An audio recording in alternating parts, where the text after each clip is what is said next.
In this video, we will be unveiling the untold shocking truths about the tumultuous life of Mary Tyler Moore. While she was incredibly successful in her career, she died with deep regrets that she wasn't able to replicate the same success in her family life. What were the key factors that contributed to such disparity between her flourishing career and her personal and family struggles?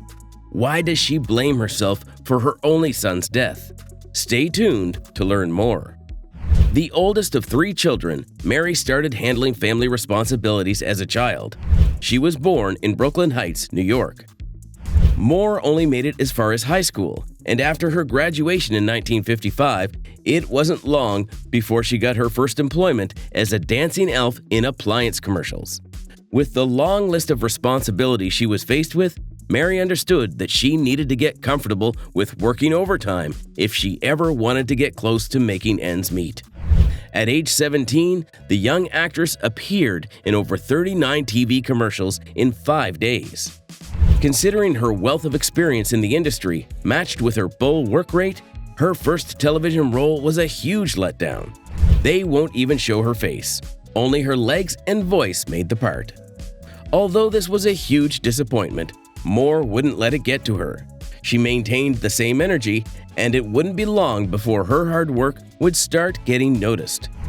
Mary got a more prominent role in the TV detective series Johnny Staccato, and after that, she was cast in a string of TV movies, including Bourbon Street Beat, 77 Sunset Strip, Wanted, Dead or Alive, and Lock Up.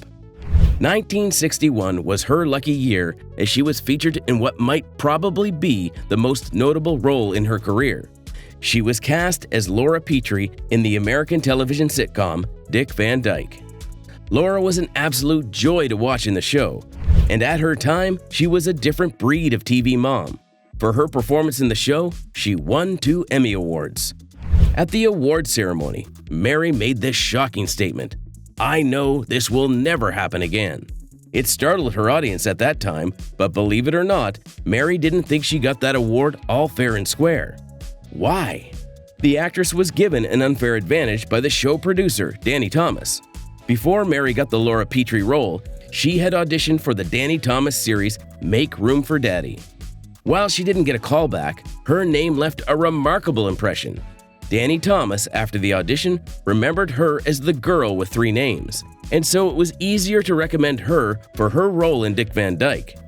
This, among other reasons, made Tyler feel unworthy of her Emmys. But through her career, she received a total of 7 Emmy Awards. Mary would have probably wished for her life to end like this, but this is Hollywood, and they were coming for her.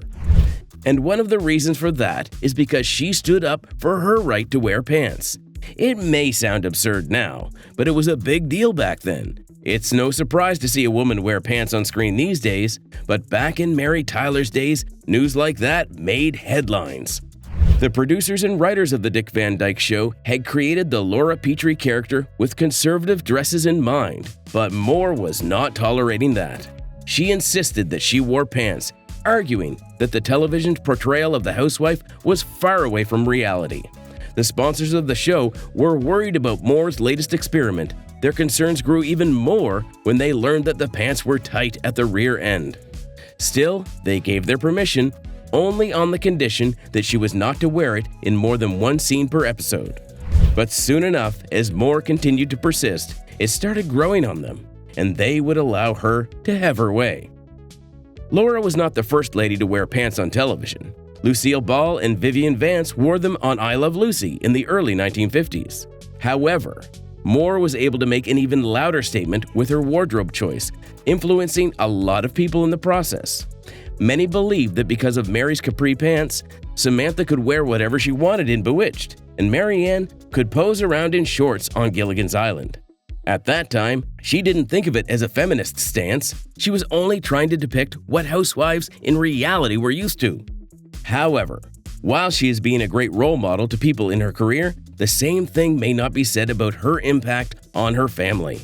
Mary watched what alcohol did to her mom, and how miserable it made her and the rest of the family, and you would think that she would take morals from her mother's story. Instead, she was preparing to follow in her footsteps. Mary does not look back at her childhood with a smile. As a matter of fact, the best time in Mary's life would most likely be during her time in the Dick Van Dyke Show. And after this came the turbulent winds. When she fell into alcohol addiction, it became more like a family tradition. Alcoholism was part of Tyler's family history. Her sister, at age 21, killed herself through an overdose, and her brother John was also heavily addicted to drugs and alcohol. He died of kidney cancer caused by all those years of heavy alcohol ingestion. The most interesting and mysterious part of this story is that Moore assisted her brother in one of his attempts to kill himself. According to her, she crushed up multiple painkiller medications and mixed them into the ice cream she fed him. She was probably tired of seeing him suffer so much from his chronic health condition and wanted to ease his pain through death. But that failed. John Moore died naturally 3 months later. Around this time, Mary's first son Richie lost his life after a careless accident. Many argued that it was suicide, but his roommates confirmed that it was an accident. In October 1980, according to the Washington Post, Richie was playing with a shotgun in his room with his friend, and during an attempt to load the gun, it went off and killed him on the spot. Mary wallowed in regrets as she tried to endure the untimely loss of her only son, whom she barely knew well enough because of her busy Hollywood schedule. "By the time Richie was 5, I had already let him down," she said. "When he needed me the most, I was busier and even more self-concerned." For her son's death, Mary refuses to forgive herself or get over the loss. "Never," she said. "It is a part of you as much as an appendage is always there." With life throwing it worse at her, the actress would find solace in spirits. She became so deeply attached that she depended on heavy doses of alcohol to make it through each day and would even mix it with Valium. She kept up this unhealthy relationship with alcohol even at the expense of her health. Later on in her life, the actress opened up about her struggles with alcohol addiction, making her one of the first celebrities to discuss such problems publicly. She sought help through rehab, and she revealed that an effective strategy that worked for her was to replace all that self-hate and regret with joy and determination. Somebody said something, "If you want to get air out of a glass, what do? There's no other way but to fill it with something else." So the American actress decided to remain sober until her death. If only life and sobriety guaranteed a happy ending, maybe Mary Tyler Moore would still be alive. But the most painful and shocking thing is that even before her death, Mary was already struggling career-wise. The Dick Van Dyke Show, after its run, became one of the most successful series in television history. And it was easy to believe that anybody who was involved in this television phenomenon in any way, no matter how small, was set for life. But here was our 2-time Emmy Award-winning actress struggling to find her footing and reestablish herself after the show ended. Though she got multiple movie feature offers, the actress claimed that at that time, movies were just not her thing. "I was better in television," she said. "I was a couple of years late going into the movies. They weren't doing light, sophisticated comedy anymore, and I didn't have a well-thought-out career build-up."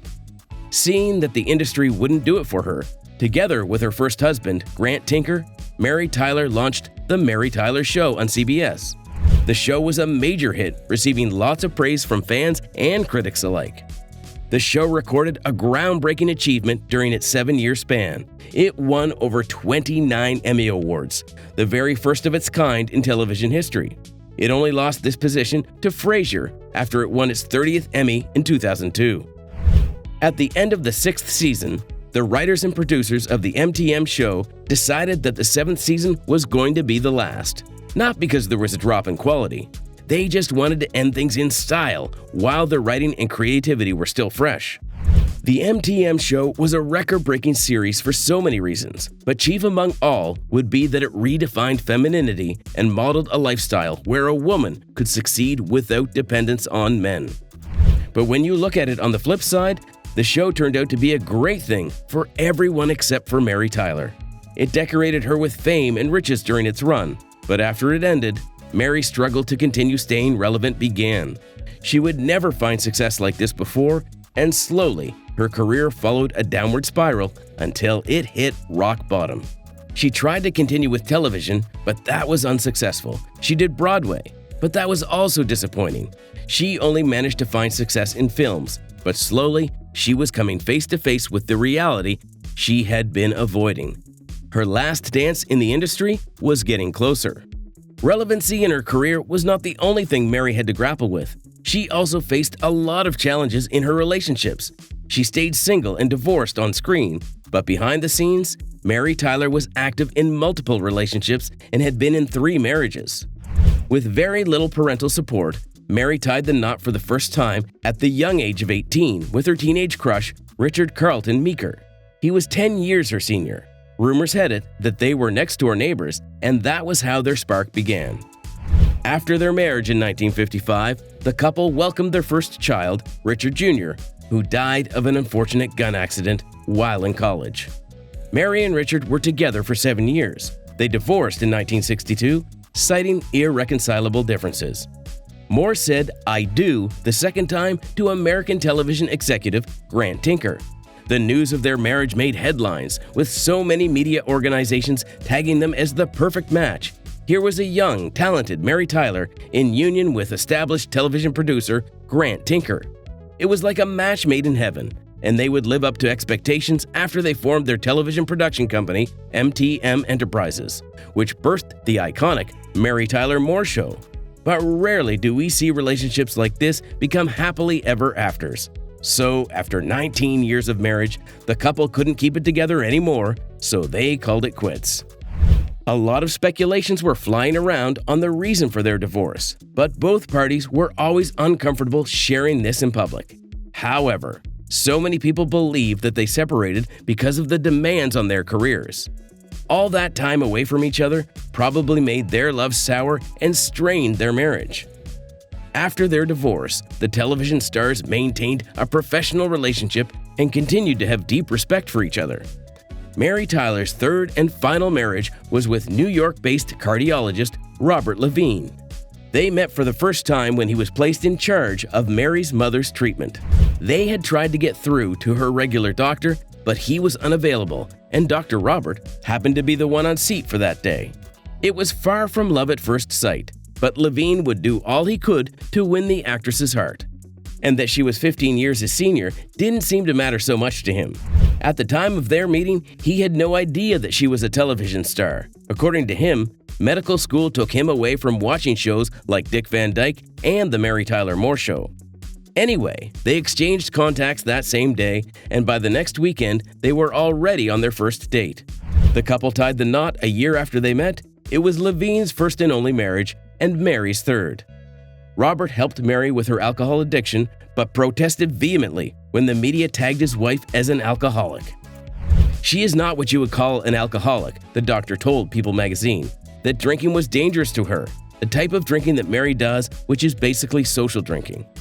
The couple purchased a home in the upstate of New York, and it will be there that the actress will spend her final days. She confessed that a factor that kept them together was their shared interests in all matters relating to diabetes, and they both served at the Juvenile Diabetes Research Foundation. Levine counts himself lucky for their love, but Mary feels even luckier. According to the actress, this was her best marriage, as the doctor not only helped her battle her demons, but he could lift her spirits in ways no one could. "My husband has always been good at getting me out of myself when I get down and depressed," the actress told People. "So I am basically a very happy person."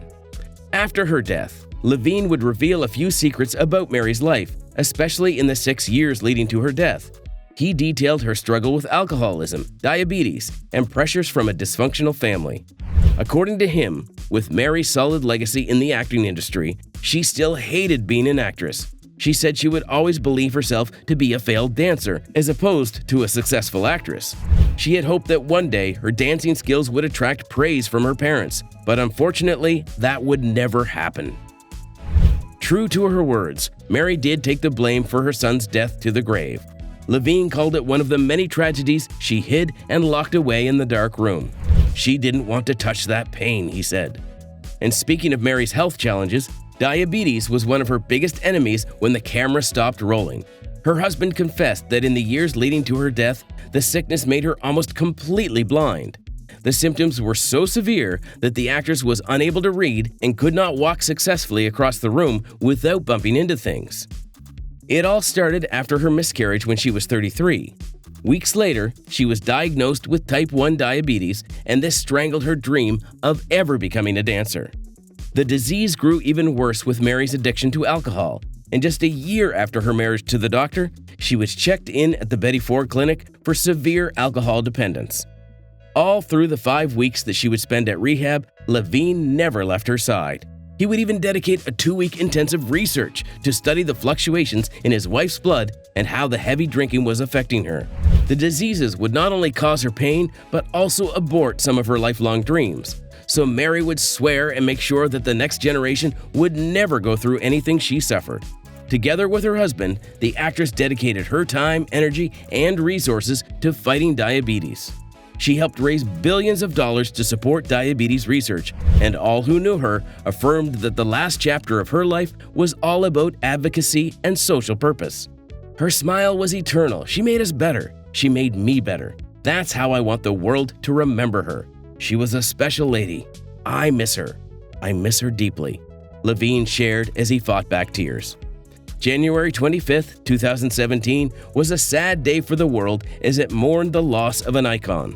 Mary Tyler Moore was reported dead from cardiopulmonary arrest, which was complicated by pneumonia. Her husband shared that she was placed on a ventilator a week after she passed. Although Mary's life was filled with tragedies, Moore said that if she ever had the opportunity to go back, there would be very few things that she would do differently. She died at the age of 80, and she is survived by her husband, Robert Levine. Mary Tyler Moore might be gone, but she will always be with us through her shows, her smile, and her extraordinary charisma. She was the type of woman who wanted the success of those around her much more than she wanted hers.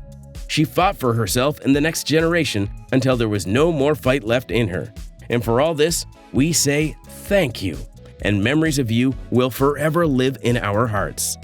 On May 8, 2002, Minneapolis unveiled a life-size bronze statue of Mary Moore. At the time of her death, she had an estimated net worth of $60 million. If you enjoyed this video, be sure to give us a like and check out other videos of beautiful actresses from the yesteryears on the end screen.